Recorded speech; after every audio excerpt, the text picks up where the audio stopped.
I'm grateful to have this opportunity to share my story. God's done so much in me and through me, and so it's always a gift to be able to share it because it reminds me of what He's done and what I've been through and how His grace is so powerful.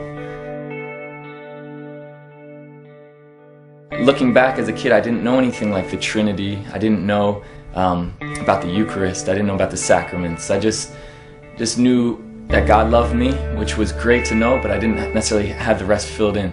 I was very bored when I went to Mass. I never really liked going. I would skip if I could. I would just see how long I could count before Mass would end. Anything just to like numb the pain that I felt Mass was at the time. Smoking cigarettes, I remember, was something that was very attractive to me. My dad smoked and I wanted to try it, so I started smoking when I was like 11. Doing that just opened me up. If I would do that, then I could do other things. And so very early on, 12, 13, I'd start experimenting with some drugs, and I really enjoyed it. And it wasn't because I was depressed or like needed escape, but it was just fun for me. And it was what kind of brought me and my friends together. And that was my whole life, essentially. I mean, me and my friends, that's just what we did. That kind of led to a point when I was about 16. I had a very bad experience at a party one night where I did a certain drug that was not fun, and I felt terrible. And it lasted way longer than I thought it would. And by the end of that evening, I thought, this is it. Like, I thought something had happened. I damaged myself, and I knew somehow that if I get better, I have to stop. After that night, anytime I would do certain drugs, I wouldn't have fun anymore. And I'd keep doing it a little bit, but it just wasn't fun. I'd feel anxious and nervous. I started to fall into a depression a little bit, and I just said I have to. So it just kept reinforcing, I have to stop, I have to stop. And so I did, not by choice necessarily, but because I just wasn't enjoying it. And all of my friends were still in that lifestyle, so it kind of put a disconnect between me and them. I didn't have the friends I had anymore because I'd kind of grown apart from them. So I couldn't really find escape or fun in drugs or partying as much, and I thought that life was just over.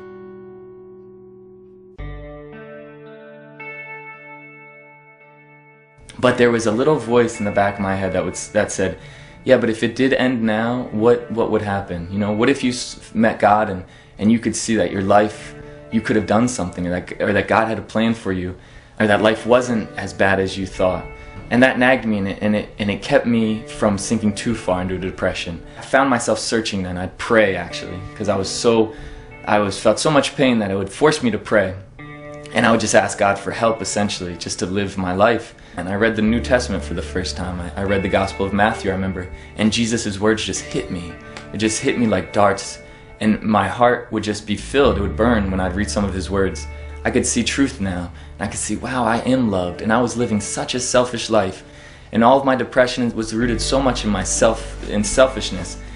I just surrendered. I just said, God, just take me, take it all. I don't care. I have nothing to lose. Since then, it's just been, everything has changed. That summer, I went to Mass for the first time believing, really believing in the Eucharist, and it was a powerful experience. I was working and praying and just living a very simple life, and I started going to daily Mass, and that accelerated things immensely. I met a great priest who we started meeting every couple weeks and talking, and he started helping me see more how to live the spiritual life in a deeper way. I discovered that maybe God's calling me to the priesthood. I didn't want it. I wanted to run from it because I didn't feel like I had any gifts that a diocesan priest would have. And so I thought, well, my past is so bad, and my school records are terrible. I mean, I barely graduated. It's like, there's no way I'll get in. So I was excited to show God that I was faithful, and I knew I wouldn't be accepted and it'd be all good.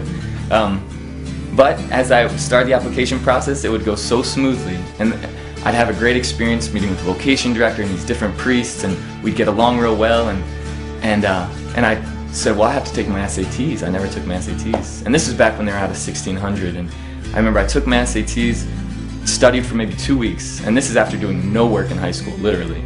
And I got like a 1320 on my SATs, and I was like, oh man, that's really good. But I wasn't that happy because I knew this was a good sign that God was giving me, that He wanted me to enter the seminary. The doors just flew open, and I was accepted. I remember I was accepted in June of 2003, and I remember just praying to myself, Lord, let this cup pass from me. Not my will, but Your will be done. Because I didn't want it, but I knew that if God wanted me to do it, then it would be good, and that would be my path to Him.